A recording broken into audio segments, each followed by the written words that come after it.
Hello, good morning students. How are you? Welcome to our class. So we're going to discuss inquiry-based learning with teacher Duha, Ideidk, and teacher Rozan. We're gonna teach you how to apply inquiry-based learning and the definition of it throughout this video. For this lesson, we need some materials to explain inquiry-based learning. First of all, we're going to need English for Palestine book for 7th grade, and we're going to need access for internet, for example, school iPad, because we will need these students to access internet in order to do research and apply the theory based on what they understood to come up with knowledge that they are asked to find.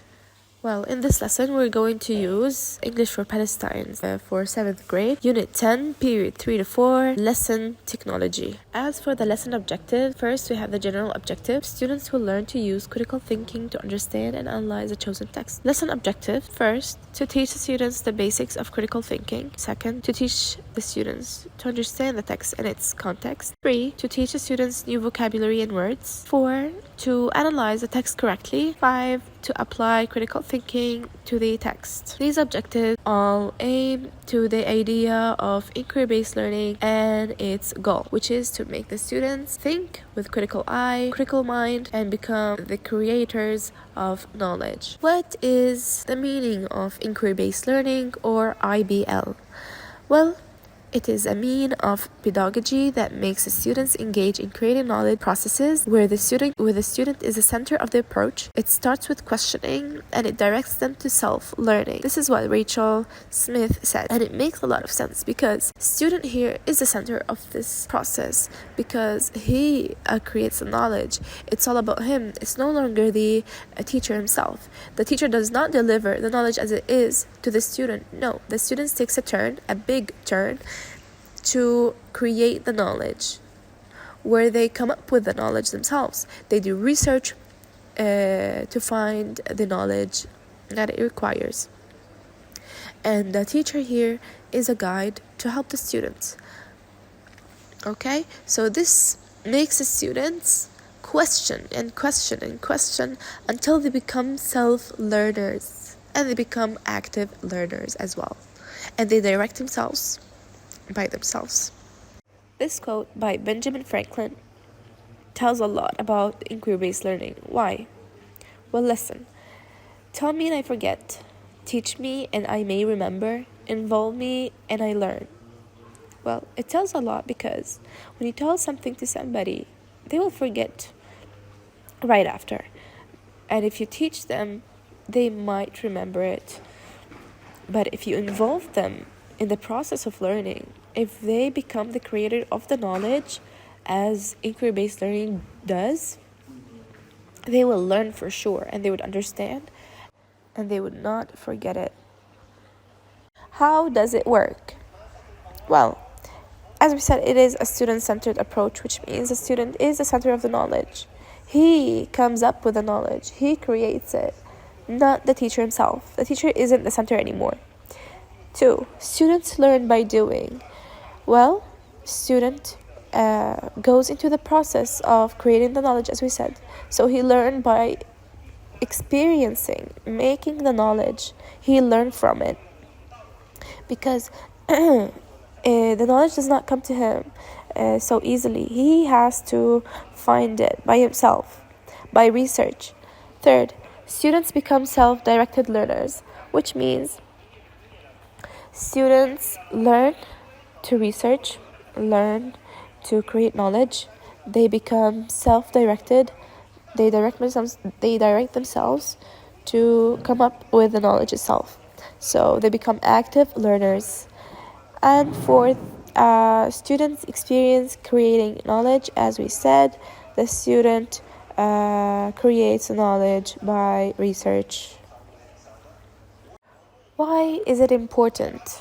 Well, it is important for teaching process itself. It's important for the student. It's important for the teacher. How? First, inquiry-based learning makes students active learners. They are the center. They are the ones who interact with the teacher. They create the knowledge, right? Second, students will learn to look for information from reliable resources. They will learn by research to use reliable resources. 3, it teaches students to analyze problems from a critical perspective. They will have a critical thinking skill. They become critical thinkers. When they analyze the problems, when they analyze the text, the context, all of it. 4, they become question-driven learners because inquiry-based learning is based on questioning. So students become question-driven. They become active learners, question-driven, because it's all based on questions. We have 4 steps to apply it on the lesson. Step 1, develop questions, because inquiry-based learning depends on questioning. So students have to develop questions. 2, in-class research, they have to do a research. 3, present it to the class. 4, do a reflection paper, reflection speech, whatever it is that will show that the students has understood and analyzed the text or the problem correctly. This is a text that the students will read and try to understand. And based on their reading, they must follow the 4 steps of inquiry-based learning. We chose this text because it involves technology and it would be easy to apply the method on it. So students can use technology to talk about technology. Here, we are going to ask the students to read the text and understand the context. Then, ask them to come up with questions outside the box. Then, we list them on the board so all the students can view them and think about them. For example, if we assume that students came up with, if they developed a question such as, what are the advantages and disadvantages of technology? In step 2, in-class research, they will use school iPads with internet access to find answers to the listed questions about technology. Of course, in one condition, that it must come from reliable resources, and not any website on the web. Okay? Using their iPads, of course, the school iPads. In step 3, presentation, make a discussion about the answers they came up with as they were searching for them and explain them to the students. Here, we ask the students to prepare a presentation about a question they chose to research regarding technology and present it in front of the class and start a discussion where they display their perspectives and the knowledge they created. In step 4, reflection, what we're going to do here, that as an evaluation to their work and research, we set up a homework that involves using technology to reflect their ideas and the discussion made in class about technology on a 1-page paper. Plus, they have to work on period 4 as a homework. They should do at home. So each student is asked to write a reflection paper about the lesson, technology, using technology, their iPads. For example, as I said, the question about the advantages and disadvantages of technology and what they think about the lesson in general, of course, using their iPads and reliable sources. And finally, we recap the class and we say, first we started by introducing inquiry-based learning. We talked about its general objectives and specific objectives.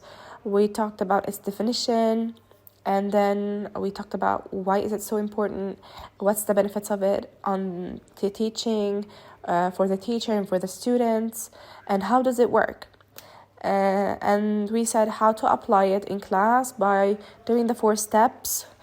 And then we applied it on the lesson about technology in Unit 4, period 3 to 4 in 7th grade book, English for Palestine. And that's it. Thank you for watching and see you next time.